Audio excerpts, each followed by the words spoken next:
مصاحبت.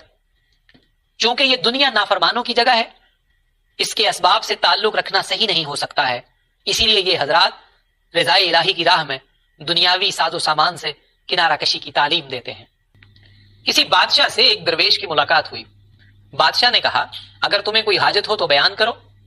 اس نے جواب دیا کہ میں اپنے غلاموں کے غلام سے کچھ نہیں مانگتا. بادشاہ نے حیرت سے پوچھا یہ کس طرح؟ درویش نے کہا میرے 2 غلام ہیں اور یہ دونوں تیرے آقا ہیں. بادشاہ نے پوچھا وضاحت کیجئے. درویش نے جواب دیا ایک حرص اور دوسرے امید و تمنا. رسول اللہ صلی اللہ علیہ وآلہ وسلم نے فرمایا فقر اس کے اہل کے لیے موجب عزت ہے. اس لیے جو چیز اہل کے لیے موجب عزت ہوتی ہے وہ نااہل کے لیے باعث ذلت بن جاتی ہے. فقیر کی عزت اسی میں ہے کہ وہ اپنے آپ کو ذلیل حرکتوں سے بچائے اور اپنے حال کو خلل سے محفوظ رکھے. نہ بدن معصیت اور ذلت میں مبتلا ہو اور نہ جان پر خلل اور آفت کا گزر ہو. درویش کی ظاہری حالت ظاہری نعمتوں میں مستغرق اور باطنی حالت باطنی نعمتوں سے آراستہ ہوتی ہے تاکہ اس کا جسم روحانیت اور اس کا دل ربانی انوار کا منبع بن جائے. نہ خلق سے اس کا تعلق ہو اور نہ آدمیت سے اس کی نسبت باطنی، یہاں تک کہ وہ خلق سے تعلق اور آدمیت کی نسبت سے بے نیاز ہو جائے اور اس جہان کی ملکیت اور آخرت میں درجات کی خواہش سے دل کو تونگری حاصل نہ ہو اور یہ جانے کہ اس کے فقر کے ترازو کے پلڑے میں دونوں جہان مچھر کے پر کے برابر بھی وزن نہیں رکھتے. درویش کی ایسی حالت کے بعد اس کا ایک سانس بھی دونوں جہان میں نہ سما سکے گا. فقر و غنا کی افضلیت میں بحث. مشائخ طریقت رحم اللہ تعالی علیہ مجمعین کا اس میں اختلاف ہے کہ صفات خلق میں فقر و غنا میں سے کون سی خوبی افضل ہے. کیونکہ اللہ تعالیٰ کی ایک صفت غنی ہے اور تمام صفات میں کامل ہونا اس کا خاصہ ہے. چنانچہ متقدمین مشائخ میں سے حضرت یحییٰ بن معاذ رازی، حضرت احمد بن الحواری، حضرت حارث المحاسبی، حضرت ابو العباس بن عطا، حضرت ابو الحسن بن شمعون اور متاخرین میں سے شیخ المشائخ حضرت ابو سعید فضل اللہ بن محمد رحم اللہ تعالی علیہ مجمعین کا مذہب یہ ہے کہ فقر سے غنا افضل ہے. ان تمام مشائخ کی دلیل یہ ہے کہ غنا حق تعالی کی صفت ہے، اس کے لیے فقر کی نسبت جائز نہیں. لہذا ایسا محبوب اور دوست جس میں ایسی صفات مشترک ہوں جو بندے اور معبود میں پائی جائیں، وہ محبوب و دوست ایسی صفات کے مقابلے میں جس کی نسبت جائز نہ ہو کامل ہوتا ہے. اس کے جواب میں ہم کہتے ہیں کہ یہ اشتراک صرف لفظی اور اسمی ہے، نہ کہ معنوی اور حقیقی. حالانکہ معنی میں مماثلت اور اشتراک درکار ہے اور یہ محال ہے کیونکہ اللہ تعالیٰ کی صفات قدیم ہے اور مخلوق کی حادث، لہذا یہ استدلال باطل ہے. لیکن میں علی بن عثمان کہتا ہوں کہ یہ ایک بیکار بحث ہے. غنی خدا کی صفت ہے اور وہی اس کا سزاوار ہے. مخلوقات در حقیقت اس نام کی مستحق نہیں ہو سکتی. انسان تو محتاج و فقیر ہی پیدا ہوا ہے، اس کے لیے فقر کا نام ہی زیب دیتا ہے.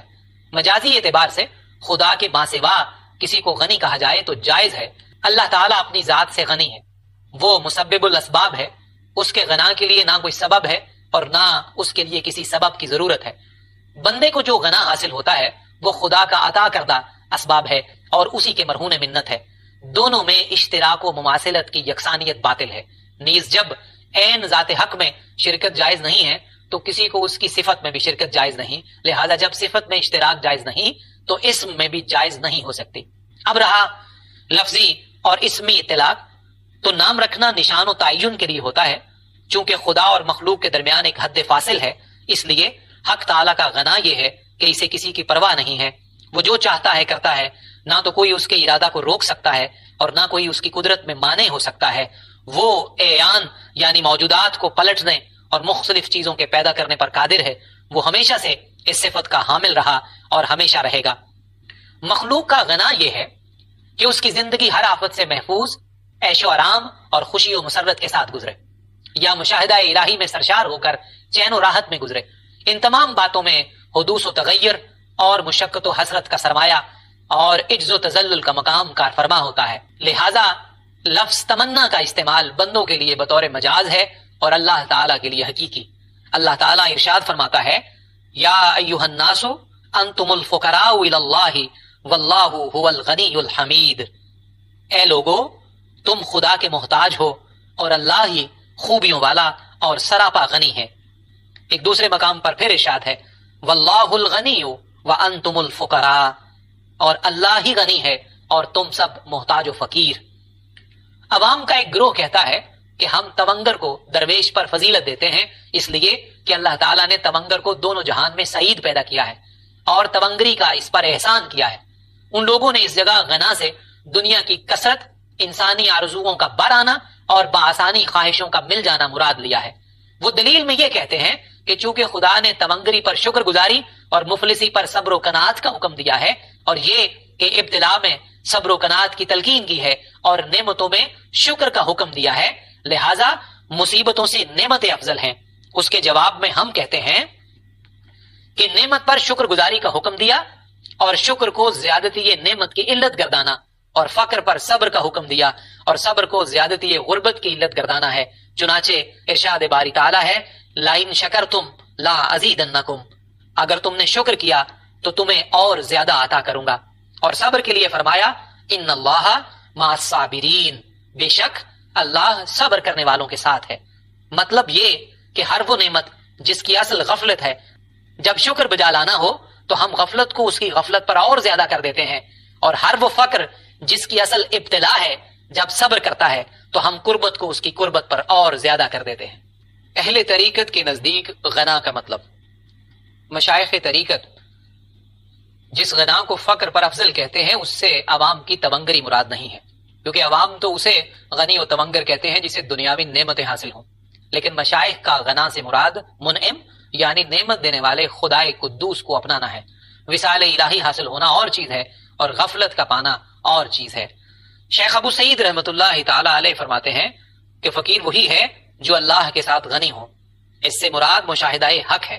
مکاشفہ ممکن الحجاب ہے، اگر اسے مکاشفہ والے محجوب گردانے تو مشاہدات کا محتاج ہوگا یا نہیں؟ اگر یہ کہو کہ محتاج نہ ہوگا تو یہ محال ہے، اور اگر کہو کہ محتاج ہوگا تو جب احتیاج پیدا ہو گئی تو غنا کا نام جاتا رہے گا۔ نیز غنا باللہ اس شخص کو ہوتا ہے جو قائم الصفات اور ثابت المراد ہو، اور بشریت میں اقامت مراد اور اثبات صفات کے ساتھ غنا صحیح نہیں ہو سکتا، اس لیے کہ ذات بشریت بجائے خود غنا کے لائق نہیں ہے۔ لہذا الغنی من اغناہ اللہ، یعنی غنی وہ جسے اللہ غنی کرے، میں غنی باللہ فائل کے ذریعے نتیجہ برآمد ہوا کہ اقامت خود بخود صفت بشریت ہے اور اقامت باللہ فنائے صفت ہے۔ لیکن میں علی بن عثمان کہتا ہوں کہ بندگی کی حالت میں یہ درست ہے کہ بقائے صفت بشریت پر غنائے حقیقی کا اطلاق نہیں ہو سکتا، کیونکہ بقائے صفت محل علت اور موجب آفت ہے۔ چونکہ مذکورہ دلائل سے ثابت ہو چکا ہے کہ اپنی صفت کی فنا سے غنا باقی نہیں رہتا، اس لیے کہ جو چیز بذات خود باقی نہ رہے اس کا نام نہیں ہوتا، لہذا فنائے صفت کا نام غنا رکھنا چاہیے۔ جبکہ خود صفت ہی فانی ہے تو اسم ہی مقام نہ رہا، ایسے شخص پر اسم فقر بولا جا سکتا ہے اور نہ اسم غنا، لہذا صفت غنا حضرت حق تعالی جل شانہ کے سوا کسی کے لیے جائز نہیں، اور یہ صفت فقر بندے کے ساتھ خاص ہے۔ پھر یہ کہ تمام مشائخ طریقت اور اکثر عوام کو غنا سے افضل مانتے ہیں، کیونکہ قرآن و سنت اس کی فضیلت پر شاہد ناطق ہے اور امت مسلمہ کی اکثریت کا اس پر اجماع ہے۔ ایک روز حضرت جنید بغدادی اور حضرت ابن عطا رحمت اللہ تعالی علیہم کے درمیان اس مسئلہ پر بحث ہوئی۔ حضرت ابن عطا نے فرمایا کہ اغنیاء افضل ہیں، کیونکہ روز قیامت نعمتوں کا حساب لیا جائے گا اور حساب دینے کے لیے بے واسطہ رب کے کلام کا سننا ہوگا۔ چونکہ یہ محل عتاب ہے اور عتاب دوست کا دوست کے ساتھ ہوتا ہے، حضرت جنید بغدادی رحمت اللہ علیہ نے جواب دیا کہ اگر اغنیاء سے حساب ہوگا تو فقراء اور درویشوں سے عذر خواہی ہوگی، اور حساب سے عذر افضل ہے۔ اس جگہ ایک لطیفہ بیان کرتا ہوں، وہ یہ کہ محبت کی تحقیق میں عذر بیگانگی ہے اور عتاب یگانگی کی ضد۔ حالانکہ خدا کے دوست تو ایسے مقام پر فائز ہوتے ہیں جہاں یہ دونوں چیزیں ان کے لیے آفت ظاہر کرتی ہیں، اس لیے کہ عذر خواہی تو کسی ایسی کوتاہی پر ہوتی ہے جو دوست کے بارے میں اس کے فرمان کے خلاف کیا گیا ہو۔ جب دوست اپنے حق کو اس سے طلب کرتا ہے تو یہ اس سے عذر خواہی کرتا ہے، اور عتاب دوست کے فرمان میں کسی قصور کے سبب ہوتا ہے۔ ایسی صورت میں دوست اس قصور کے سبب سے اس پر عتاب نازل کرتا ہے۔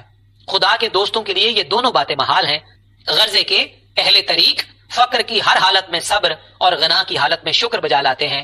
ایک بات یہ بھی ہے کہ دوست کا اقتضا تو یہ ہے کہ دوست اپنے دوست سے کسی چیز کا مطالبہ نہ کرے اور نہ دوست کے فرمان کو رائیگاں کرے۔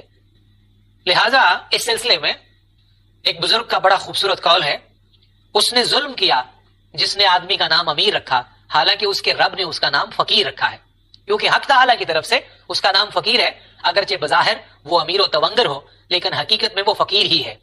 وہ شخص ہلاک ہو گیا جس نے خود پر گمان کیا کہ وہ امیر ہے، اگرچہ وہ شخص تخت حکومت پر موجود ہے، اس لیے کہ امیر و غنی صاحب صدقہ ہیں اور فقراء صاحب صدق، اور صاحب صدق صاحب صدقہ نہیں ہو سکتا۔ علم حقیقت میں حضرت ایوب علیہ السلام کا فقر حضرت سلیمان علیہ السلام کے غنا کی مانند ہے۔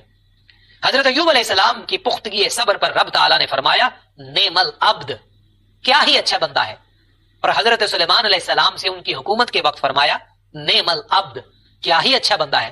جب اللہ کی رضا حاصل ہو گئی تو اب فقر ایوب اور غنائے سلیمان علیہ السلام کی مانند بن گیا۔ میں نے یعنی علی بن عثمان نے اپنے استاد حضرت ابو القاسم کشیری رحمۃ اللہ علیہ سے سنا، وہ فرماتے ہیں کہ لوگ فقر و غنا میں بحث کرتے ہیں اور خود کو مختار خیال کرتے ہیں، لیکن میرا طریق و مسلک یہ ہے کہ جو حق تعالیٰ میرے لیے اختیار فرماتا ہے میں اس کی حفاظت کرتا ہوں، اور اگر وہ مجھے تونگر رکھے تو غافل نہیں ہوتا، اور اگر وہ مفلس فقیر بنائے تو حریص اور معترض نہیں ہوتا۔ خلاصہ یہ کہ غنا نعمت ہے لیکن اس میں غفلت برتنا آفت ہے، اور فقر بھی نعمت ہے لیکن اس میں حرص و طمع کا دخل کرنا آفت ہے۔ معنی کے اعتبار سے تمام اختیارات عمدہ ہیں لیکن سلوک اور روش کے لحاظ سے معاملہ مختلف ہے۔ ما سوا اللہ سے دل کو فارغ رکھنے کا نام فقر ہے اور غیر میں مشغول رہنے کا نام غنا ہے۔ جب دل فارغ ہو تو اس وقت فقر غنا سے افضل ہے اور غنا فقر سے۔ ساز و سامان کی کثرت کا نام غنا نہیں اور نہ اس کے نہ ہونے کا نام فقر ہے۔ ساز و سامان تو خدا کی طرف سے ہے، جب طالب ساز و سامان کی ملکیت سے جدا ہو گیا شرکت جاتی رہی اور وہ دونوں ناموں سے فارغ ہو گیا، نہ اب فقر ہے نہ غنا۔ فقر و غنا میں چند رموز و کنایات۔ مشائخ طریقت رحم اللہ تعالی علیہ مجمعین سے فقر و غنا کے سلسلے میں چند رموز منقول ہیں، ان کے اقوال درج کتاب کرتا ہوں۔ مشائخ متاخرین میں سے ایک بزرگ فرماتے ہیں فقیر وہ نہیں جو ساز و سامان سے خالی ہو، بلکہ فقیر وہ ہے جس کا دل آرزو اور تمنا سے خالی ہو۔ اگر اللہ تعالیٰ اسے مال و دولت دے اور تونگر کر دے تو وہ مال کی حفاظت کی خواہش رکھے تو غنی کہلائے گا، اور اگر مال کو ترک کرنے کی خواہش کرے تو بھی غنی کہلائے گا، اس لیے کہ یہ دونوں حالتیں ملک غیر میں تصرف کرنے کے برابر ہیں، حالانکہ ترک حفظ و تصرف کا نام فقر ہے۔ حضرت یحییٰ بن معاذ رازی فرماتے ہیں کہ فقر کی علامت فقر سے ڈرنا ہے، مطلب یہ کہ صحت فقر کی علامت یہ ہے کہ بندہ کمال ولایت، قیام مشاہدہ اور فنائے صفت میں زوال اور قطع سے ڈرتا رہے، اس حال کا کمال اس حد تک پہنچ جائے کہ وہ قطع سے بھی ڈرے۔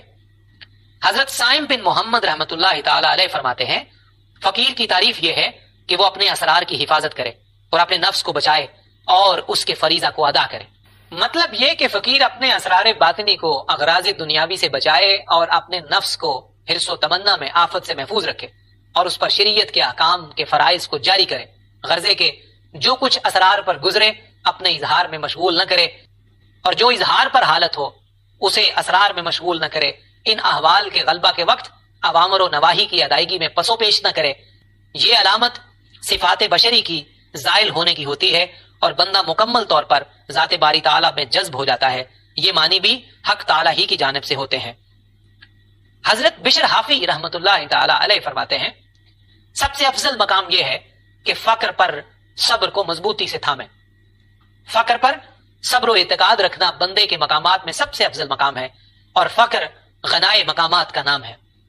فقر پر صبر و اعتقاد کرنے کی علامت یہ ہے کہ درویش اعمال و افعال اور اوصاف کے فنا ہونے کے رخ کو ملحوظ رکھے، لیکن اس قول میں ظاہر معنی فنا پر فقر کی فضیلت اور اعتقاد رکھنے میں ہے کہ کسی حال میں راہ فقر سے وہ منہ نہ موڑے۔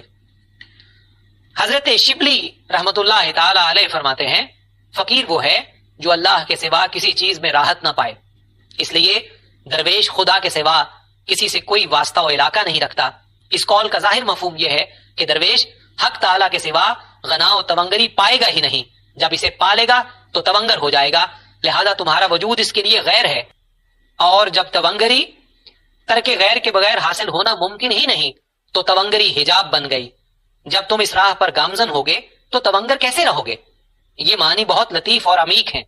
اہل حقیقت کے نزدیک مذکورہ جملہ کا مفہوم یہ نکلا کہ فقر وہ ہے جسے کبھی غنا نہ ہو.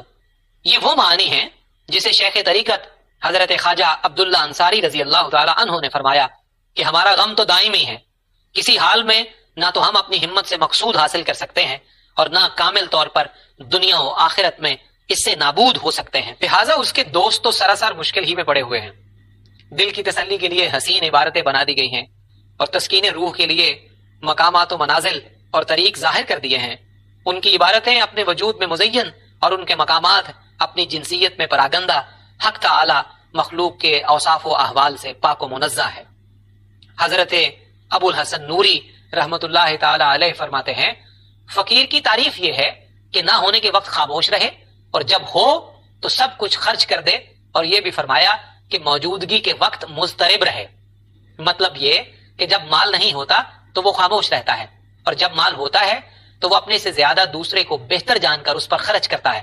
لہٰذا جو شخص ایک لقمہ کی حاجت رکھتا ہے، جب اس کی حاجت پوری نہ ہو تو اس کا دل ساکن رہتا ہے، اور جب وہ لقمہ مل جاتا ہے تو وہ اپنے مقابلے میں دوسرے کو بہتر جان کر اسے دے دیتا ہے. یہ عظیم کارنامہ ہے. یہی مفہوم شیخ المشائخ حضرت ابو القاسم جنید بن محمد بن جنید رحمت اللہ تعالی علیہ کا ہے. وہ فرماتے ہیں فقر ابتلا کا سمندر ہے اور اس کی تمام بلائیں عزت ہیں، اور عزت نصیب غیر ہے، اس لیے مبتلا تو عین بلا میں ہے، اسے غیر سے کیا سروکار. اس وقت تو وہ ابتلا سے بھی میلان نہیں رکھتا، اس وقت اس کی بلا اہتمام عزت ہوتی ہے، اس کی عزت ہمہ وقت اور اس کا وقت سب محبت میں، اور اس کی محبت تمام مشاہدے میں مرکوز ہوتی ہے تاکہ مطلوب و طالب کا پورا دماغ غلبہ خیال سے محل دیدار بن جائے، یہاں تک کہ بغیر آنکھ کے دیکھنے والا بغیر کان کے سننے والا ہو جاتا ہے. تو ایسا بندہ صاحب عزت ہے کہ اس نے ابتلا کا بوجھ اٹھا رکھا ہے، کیونکہ حقیقت میں ابتلا عزت کی چیز ہے اور دنیاوی نعمتیں ذلت کی چیز. اس لیے حقیقی عزت وہی ہے جس سے بندہ کی بارگاہ حق میں حضوری ہو، اور ذلیل و حقیر وہ شے ہے جس سے بندہ حق سے دور ہو. فقراء کی بلائیں حضوری کی علامت ہیں اور غنا و تونگری کی راحت دوری کا نشان ہے. حاضر بے حق صاحب عزت ہے، غائب از حق ذلیل و خوار. اور جس ابتلا کے معنی و مشاہدہ اور اس کے دیدار سے انس ہو، اس سے جس طرح بھی تعلق ہو، غنیمت ہے. سید الطائفہ حضرت جنید بغدادی رحمت اللہ علیہ فرماتے ہیں اے گروہ فقر، تم لوگوں میں اللہ والوں کی حیثیت سے جانے جاتے ہو، اور اللہ تعالیٰ سے تعلق رکھنے کی وجہ سے ہی تمہاری تعظیم کی جاتی ہے. جب تم اللہ تعالیٰ کے ساتھ تنہائی میں ہو تو اپنا جائزہ لیا کرو فی الواقع تعلق کا کیا حال ہے. مطلب یہ کہ جب خلق خدا تم کو درویش کہہ کر پکارے اور وہ تمہارا حق ادا کرے تو تم اپنی درویشی کے حق کا جائزہ لیا کرو، یہ حق کس طرح ادا ہو رہا ہے. اور اگر خلق خدا تمہارے دعوے کے خلاف کسی اور نام سے پکارے تو ان کی باتیں پسند نہ کرو. تم بھی اپنے دعوے کے ساتھ انصاف اور راستی سے کام لو، کیونکہ لوگوں میں وہ شخص انتہائی پست اور ذلیل ہے کہ لوگ اسے درویش جانیں اور وہ خود ایسا نہ ہو. وہ شخص بہت اچھا ہے جسے لوگ درویش کہیں حالانکہ وہ ایسا نہ ہو. اس کی مثال ایسی ہے کہ کوئی دعویٰ کرے کہ میں طبیب ہوں اور وہ بیمار کر دے، جب خود بیمار ہو تو اپنا علاج کرنے سے عاجز رہے اور دوسرے طبیب کو اپنے علاج کے لیے تلاش کرے. ایسا درویش جسے لوگ باخدا کہیں اور وہ باخدا ہو، وہ ایسے طبیب کی مانند ہے جو بیماروں کا علاج کر سکے اور جب خود بیمار ہو تو کسی دوسرے طبیب کی اسے حاجت نہ ہو. بعض مشائخ متاخرین فرماتے ہیں بغیر وجود کے عدم کا نام فقر ہے. اس قول کی عبارت ناتمام اور ناقص ہے. اس کا مفہوم لفظوں میں بیان نہیں کیا جا سکتا، کیونکہ کوئی شے معدوم نہیں ہوتی اور شے کے وجود کے بغیر بیان نہیں کی جا سکتی. اس عبارت کا یہ مطلب اور نقطہ ہے کہ فقر کوئی چیز نہیں ہے، اور یہ کہ مذکورہ اقوال مشائخ اور تمام اولیاء اللہ کا اجماع اور اتفاق ہے. یہ بے اصل ہے کیونکہ وہ خود اپنی ذات میں فانی و معدوم ہے، اور اس عبارت سے عین کا عدم مراد نہیں بلکہ عین عدم آفت مراد ہے. حالانکہ آدمی کی تمام صفتیں آفت ہیں. جب آفت کی نفی ہو گئی تو وہ صفت کا فنا ہونا ہے، اور فنائے صفت وصول و عدم وصول کے واسطہ کو ان کے سامنے سے ہٹاتا ہے، اور ذات سے ان کے حال کو معدوم کرنا ذات کی نفی مراد پانا ہے اور اس میں اسے ہلاک کر دینا ہے. میں علی بن عثمان کہتا ہوں کہ میں نے متکلمین کی ایک جماعت کو دیکھا جنہیں فقر کی حقیقت کی خبر نہ تھی، اور وہ اس عبارت پر ہنستے تھے اور کہتے تھے کہ یہ کیسی نامعقول بات ہے. اور میں نے مدیان کاذب کی ایک جماعت دیکھی جو اس نامعقول بات کو تسلیم کرتے اور اس پر اعتقاد اور اعتماد رکھتے تھے، اور اصل قصہ کا انہیں علم ہی نہیں تھا اور وہ برملا کہتے تھے کہ بغیر وجود کے عدم کا نام فقر ہے، حالانکہ یہ دونوں غلطی پر ہیں۔ ایک بر بنائے عدم علم حق کا منکر ہوا، اور دوسرے نے جہل اور نادانی کو اپنا لیا اور ظاہری الفاظ میں الجھ کر رہ گیا۔ مشائخ طریقت کی عبارتوں میں عدم و فنا کا مطلب مذموم حرکات اور ناپسندیدہ صفات سے دور رہ کر پسندیدہ اور محمود صفات کی جستجو کرنا ہے۔ آلات طلب و جستجو میں معدوم و ناپید ہونا مراد نہیں ہے۔ غرض کہ درویش کو تمام معنی فقر میں خالی ہونا اور ہر سبب سے بیگانہ ہونا چاہیے۔ اب رہی یہ بات کہ اسرار ربانی میں سیر کرنا، اسی سے اپنے امور حاصل کرنا، اپنے فعل کو اس سے منسلک کرنا اور معانی و مقاصد کو اس سے اسناد کرنا، تو جب اس کے امور کسب و محنت کی بندش سے رہائی پائیں گے تو فعل کی نسبت اس سے جدا ہو جائے گی۔ اس وقت اس پر جو حال گزرتا ہے وہ گزر جائے گا۔ اس حال میں وہ کسی چیز کو نہ تو از خود اپنی طرف لاتا ہے اور نہ اپنے سے دور کرتا ہے۔ یہ سب کچھ من جانب اللہ ہوتا ہے، اور جو کچھ اس پر بیت جاتی ہے وہ اسے عین و حق سمجھتا ہے۔ میں علی بن عثمان کہتا ہوں کہ طالب فقر و تصوف کے لیے اس کے سوا کوئی چارہ کار نہیں کہ ان کی راہ پر چلے اور ان کے مقامات کو طے کرے اور ان کی عبارات پر غور و فکر کر کے سمجھنے کی کوشش کرے، تاکہ محل خاص تاریکی میں نہ رہے، اس لیے کہ تمام اصول سے اور تمام فروع سے نکلتے ہیں۔ اگر کوئی رہ گزر فروع سے رہ جائے تو اصول سے نسبت باقی رہتی ہے، لیکن جب اصول ہی رہ جائے تو وہ کسی جگہ بیٹھنے کے لائق نہیں رہتا اور کسی سے نسبت نہیں رہتی۔ میں نے یہ تمام باتیں واضح طور پر اس لیے بیان کی ہیں کہ تم انہیں غور و فکر کر کے راہ حق کے آداب کی رعایت ملحوظ رکھو۔ میں مشائخ طریقت کے کچھ اصول و رموز اور ان کے وہ ارشادات جو تصوف کے سلسلہ میں فرمائے ہیں بیان کرتا ہوں۔ اس کے بعد مردان خدا کے اسماء گرامی اور مشائخ طریقت کے مذاہب کا اختلاف بیان کروں گا۔ بعد ازاں حقائق و معارف اور احکام شرائع بیان کر کے ان کے مقامات کے رموز و آداب حت الامکان بیان کروں گا، تاکہ تم پر اور ہر اس شخص پر جو اس کتاب کو پڑھے حقیقت واضح ہو جائے۔ وباللہ التوفیق۔